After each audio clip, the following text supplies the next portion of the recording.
আমার প্রিয় ছাত্রছাত্রীরা, আমাদের জিওগ্রাফি ক্লাসরুমে ক্লাস 10-এর হিমবাহের কার্যের উপর ক্লাস চলছে।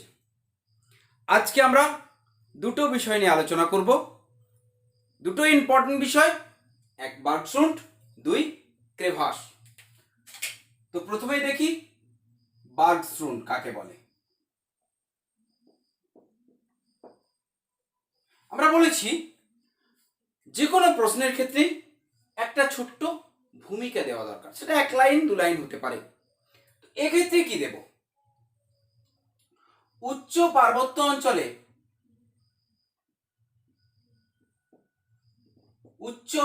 অঞ্চলে সৃষ্ট এক বিশেষ, কি বললাম, বিশেষ ভূমিরূপ হলো বার্গস্ট্রুন্ড। আর কিচ্ছু বলার দরকার নেই। উচ্চ পার্বত্য অঞ্চলে সৃষ্ট এক বিশেষ ভূমিরূপ হলো বার্গস্ট্রুন্ড। পরের ধাপে চলে যাব, সংজ্ঞা কাকে বলে। খুব ছোট করে সেখানেও আমরা দেব। ক্লিয়ার? কাকে বলে? উপত্যকার মধ্য দিয়ে, আমরা এখানে একবার ছবিটা একটু ছবি সহ বোঝার চেষ্টা করি।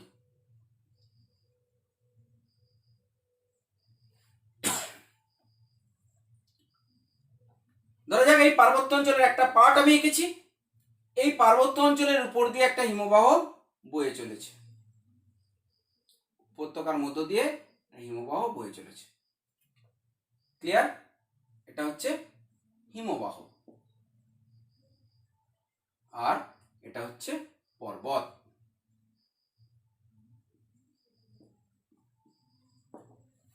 ক্লিয়ার? তোমরা ভালোভাবে দেখতে পাচ্ছ, যখন হিমবাহ পার্বত্য উপত্যকার মধ্য দিয়ে বয়ে চলেছে, তখন হিমবাহের শেষ প্রান্ত, এটা শেষ প্রান্ত নিশ্চয়ই বুঝতে পারছো, এই শেষ প্রান্ত এবং পর্বত গাত্র এর মধ্যে একটা ফাটল বা ফাঁক সৃষ্টি হতে দেখা যাচ্ছে। ফাটল বা ফাঁক সৃষ্টি হতে দেখা যাচ্ছে। এই ফাটল বা ফাঁকটিকেই বলা হয় বার্গস্ট্রুন্ড। ক্লিয়ার? এই ফাটল তার কার মধ্যে হলো? পর্বত গাত্র এবং হিমবাহের শেষ প্রান্ত, এই দুইয়ের মধ্যে একটা ফাঁক বা ফাটল সৃষ্টি হলো। এই ফাটলকে বলা হয় বার্গস্ট্রুন্ড। এক্ষেত্রে আবার এমনও হতে পারে, এই পর্বতের গায়ে বরফ জমে থাকতে পারে। তাহলে পর্বতের গায়ে জমে থাকা বরফ এবং হিমবাহের বরফ শেষ প্রান্ত, এই দুইয়ের মধ্যেও ফাটল সৃষ্টি হতে পারে, যাকে বলা হয় বার্গস্ট্রুন্ড। ক্লিয়ার? নিশ্চয়ই বোঝা গেছে। এরপরে এর সম্বন্ধে আমরা আরো কিছু তথ্য তুলে দেব। পরের তথ্য কি দেব? বিস্তৃতি। কতটা অঞ্চল জুড়ে এটা বিস্তৃত? তোমরা ছবিতে দেখতে পাচ্ছ, একদম হিমবাহের পৃষ্ঠদেশ থেকে শুরু করে একেবারে তলদেশ। তাহলে বিস্তৃত কত দূর? হিমবাহের পৃষ্ঠদেশ থেকে শুরু করে তলদেশ পর্যন্ত। ক্লিয়ার? বোঝা গেছে? এবারে আসছি আকৃতি। এটা দেখতে কেমন? তোমরা দেখতেই পাচ্ছ, একটা নলের মতো, এবং কেমন ভাবে অবস্থান করছে? উলম্ব ভাবে অবস্থান করছে। তাহলে আমরা লিখে দিই, এটা উলম্ব ভাবে অবস্থিত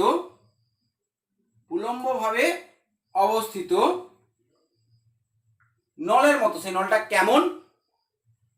পর্বত গাত্র তো আর আমার এখানের মতো একটা লাইনের মতো এত সরু না, এটা 2 ডাইমেনশনের ছবি আছে। 3 ডাইমেনশন হলে পর্বত অনেক চওড়া, আমরা পেয়ে যাবো অনেকটা জায়গা। হিমবাহ অনেক চওড়া হয়ে অবস্থান করছে। তাহলে স্বাভাবিকভাবে তোমরা ওখানে কল্পনা করো কেমন ওটা, একটা চ্যাপ্টা নলের মতো।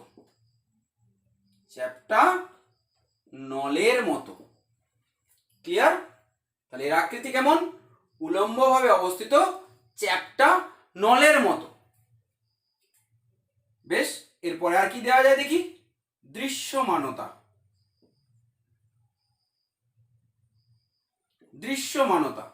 অর্থাৎ এটা কি দেখা যায় না যায় না? দেখো, বছরের বেশিরভাগ সময়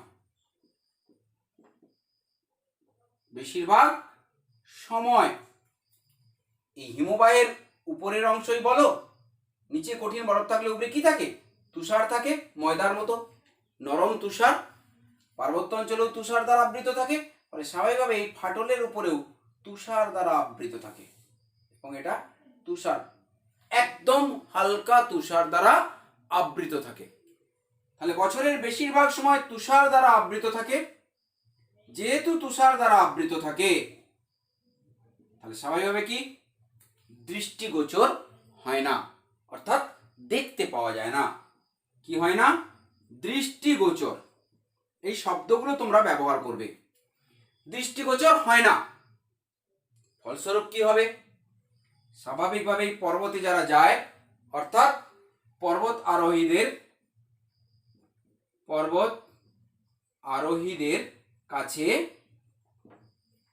আরোহীদের কাছে কি সৃষ্টি করে? প্রতিবন্ধকতা সৃষ্টি করে বা বাধা সৃষ্টি করে। যেটা ইচ্ছা লিখতে পারো, প্রতিবন্ধকতা বা বাধার সৃষ্টি করে। হয়ে গেল আমাদের বার্ডসুন্ডের টিকা। এভাবে লিখবে, পাশে সুন্দর করে একটা ছবি দিয়ে দেবে, তাহলেই কমপ্লিট। তো আমরা চলে যাই দ্বিতীয় প্রশ্ন। আজকে এটা আমরা আলোচনা করব বলেছি, ক্রেভাস কি। তো আমরা এখনই দেখে নেব ক্রেভাস কি, তার টিকা যদি আসে কিভাবে আমরা সেটাকে লিখব এবং সেই সঙ্গে বুঝেও নেব ক্রেভাস কি। বোঝা গেল? শুরু করি। ক্রেভাস, এর ক্ষেত্রেও আমরা একটা ছোট্ট ভূমিকা দেব। পার্বত্য হিমবাহের, কোথায় বার্ডসুন্ড বলো আর ক্রেভাসই বলো, দুটোই কিন্তু পার্বত্য হিমবাহের ক্ষেত্রেই দেখা যায় প্রধানত। পার্বত্য হিমবাহের পৃষ্ঠদেশে এই শব্দটা ভুলে গেলে চলবে না, কারণ ক্রেভাস এবং বার্ডসুন্ডের মধ্যে একটা মিলও রয়েছে। ঠিক আছে, সেই মিলটাকে গুলিয়ে ফেললাম না, আমি এটা পড়ালেই তোমরা সেটা বুঝতে পারবে। পার্বত্য হিমবাহের পৃষ্ঠদেশ, ওখানে কি বলেছিলাম? পর্বত এবং শেষ প্রান্ত। পৃষ্ঠদেশে এক বিশেষ ভূমিরূপ গড়ে উঠতে দেখা যায়। এখানেও ঠিক ব্যবহার করলাম, বিশেষ ভূমিরূপ সৃষ্টি হতে দেখা যায়, একে ক্রেভাস বলে। ক্লিয়ার? এরপরে আমরা আসবো সংজ্ঞা। সংজ্ঞাতেও আমরা খুব বিশেষ কিছু দেব না। ঠিক আছে, উচ্চ পার্বত্য অঞ্চল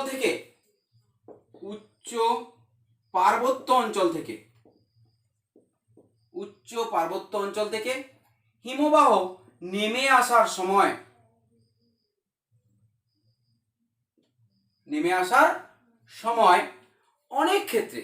অনেক সময় হিমবাহের পৃষ্ঠদেশে ফাটল সৃষ্টি হতে দেখা যায়। ফাটল কোথায় দেখা যায়? পৃষ্ঠদেশে ফাটল সৃষ্টি হতে দেখা যায়।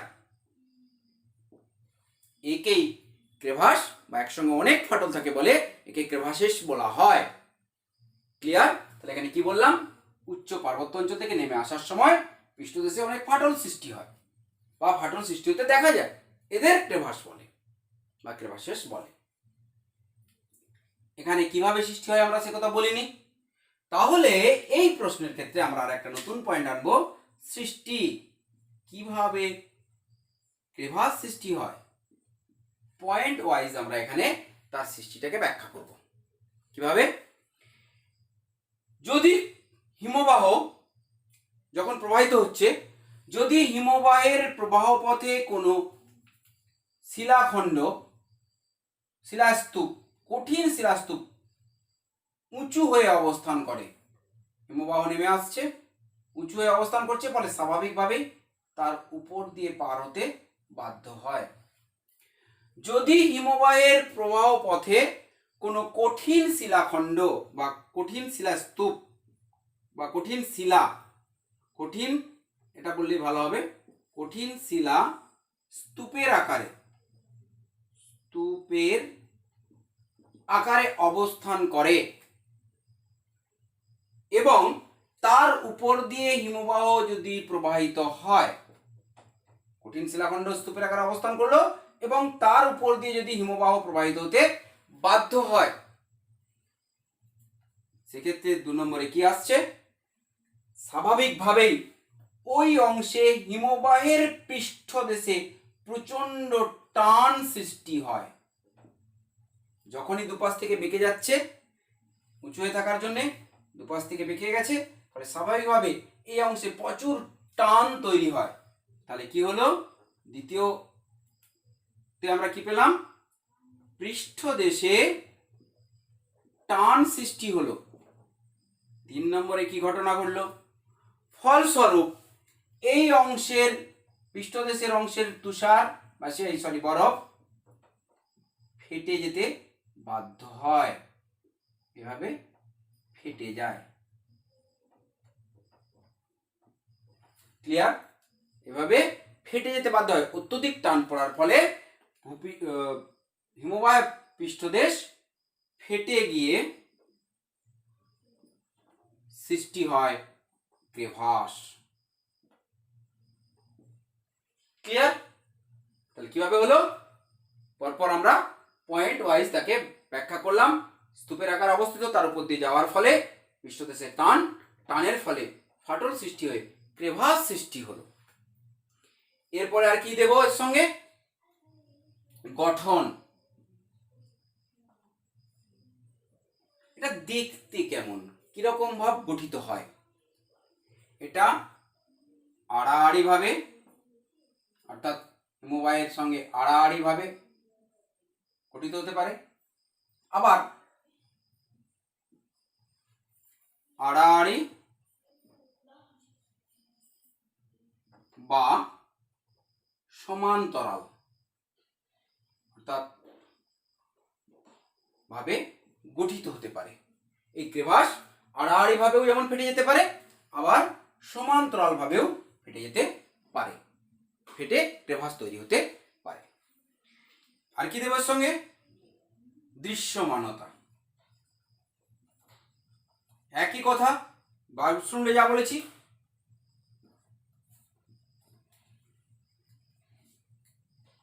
হালকা তুষার দ্বারা আবৃত থাকায় ক্রেভাস দৃষ্টিগোচর হয় না। আর এটা লিখছি না, ক্রেভাস দৃষ্টিগোচর হয় না, কারণ হালকা তুষার দ্বারা ঢাকা হয়ে থাকে। ফলে ঠিক একই রকম ভাবেই দেব। ফলে স্বাভাবিকভাবে তা পর্বত আরোহীদের কাছে প্রতিবন্ধকতা সৃষ্টি করে। পাশে ছবিটা দেব, এরকম পয়েন্ট অনুযায়ী আমরা উপস্থাপন করব। ক্লিয়ার? তাহলে আজকের ক্লাসে এ দুটোই।